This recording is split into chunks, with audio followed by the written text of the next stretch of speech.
Right now, Michigan has about 44,000 people in prison, but the group Citizens Alliance on Prisons and Public Spending, or CAPS as it's called, says we can cut that by 10,000 people. They say it can be done safely and would save Michigan about $250 million each year. Joining us right now, Barb Levine, the associate director of that group, CAPS. Okay, so the governor on the right track wants to reform the prison system, but you say your plan is a lot more detailed, a lot more thorough. Walk us through it. Well, we've got about 20 different proposals that address the causes of increase in incarceration in this state over the last three decades. They address keeping more people out of prison in the first instance, reducing minimum sentences, the length of sentences for the people who do go to prison, ensuring that more people are granted parole when they've served their minimum sentence, and also looking at restoring some amount of sentencing credit for people who actually complete prison programs and participate in that sounds a lot like in the prisons. That sounds a lot like what the governor's proposing.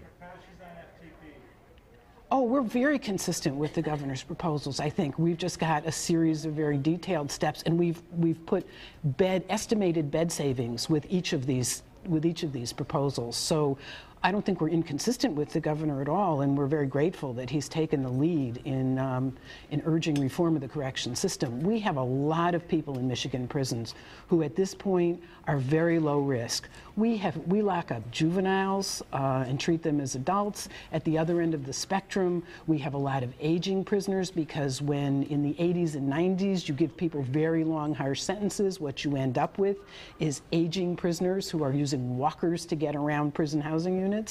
We have special units in the prisons for people who have developmental disabilities. We have people with very serious illnesses.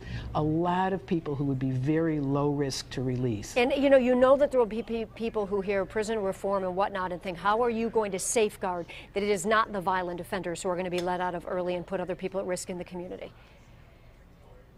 First of all, we're not talking about letting people out early. We're actually talking about letting more people out when they finish the minimum sentence that was imposed by a judge according to sentencing guidelines developed by the legislature. So this is not about early release, number one. Number two, nothing in our proposals would require the parole board to release anybody where they had good reason to believe they would still be currently a risk. Another thing that's important to understand is that just because somebody committed a very serious offense years ago and deserved serious punishment for it is not an indication that they're necessarily a risk to the public today.